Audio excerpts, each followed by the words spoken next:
એ બેઠેલાઓને પૂછું છું કે મા બાપે જ્યારે તમને જન્મ આપ્યો, તમે 2 ભાઈ 1 બેન, 3 ભાઈ 2 બેન જે પણ હતા, 4 5 3 2 જે પણ હતા, મા બાપે ક્યારે વારા પાડ્યા હતા? 3 દીકરા હોય માની લ્યો કે, તો મા બાપે એમ કીધું કે સવારે 8 થી બપોરે 4 સુધી પેલાને સંભાળીશ, પછી 4 થી રાતના 12 સુધી બીજાને સંભાળીશ, અને રાતના 12 થી સવારે 8 સુધી ત્રીજાને સંભાળીશ? કીધું તું? એકલી માં 3 4 ને હેન્ડલ કરતી હતી કે નથી કરતી? અને એ તમે મોટા થયા પછી તમે 2 ભાઈ ભાગલા પાડીને એમ કહો 6 મહિના તારે ત્યાં 6 મહિના મારે ત્યાં, અથવા જે ખર્ચો થાય એમાંથી અડધો હોસ્પિટલની અંદર જો મમ્મી પપ્પાને લઈ જવામાં આવશે તો જે પણ બિલ આવશે અડધું. નાલાયક છોકરા ત્યાં સુધી મેં જોયા છે મુંબઈ ગોવાને ટેન્કમાં. 2 ભાઈએ ભાગલા પાડી નાખ્યા મા બાપના. 6 મહિના તારે ત્યાં 6 મહિના મારે ત્યાં.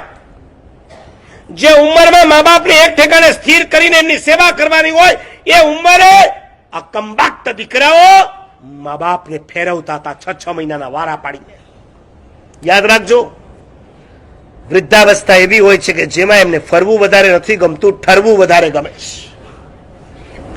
એ લોકો જ્યાં રહેતા હોય છે ને તેમનું મન લાગી જતું હોય છે, ત્યાંથી ઉચકીને પાછા તમે બીજા ઘરમાં લઈ જાઓ છો ને, એ 2 કે 3 દિવસમાં જોજો એમ કે મારે પાછું ત્યાં જવું છે, મારે પાછું ત્યાં જવું છે, એમને શૂટ નથી થતું.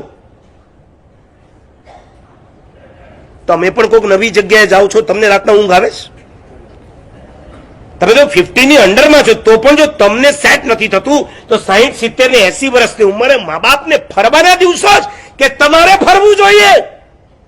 મા બાપને કેવું જોઈએ તમારે આજ બંગલામાં રહેવાનું છે, સેવા કરવા માટે અમે વારા પાડ્યા છે, તમારા વારા નહીં. 6 મહિના મોટો સંભાળશે, પછી એ મારા બંગલે આવશે, હું તમારા બંગલે આવી અને તમારી સેવા કરીશ. છે કોઈ પરિવાર એવો માન્યું કે તમે રૂપિયા કમાયા અને તમે બંગલો બનાવ્યો? તમારા મા બાપે કદાચ તમને બંગલો નતો આપ્યો, એક ફ્લેટમાં રહેતા હતા, તમે કમાયા, તમે બંગલો બનાવ્યો, એમાં મા બાપને લઈ આવ્યા, બંગલાના કદાચ તમે માલિક બનો છો, તમારા બા અને બાપુજીના તમે માલિક નથી બનતા.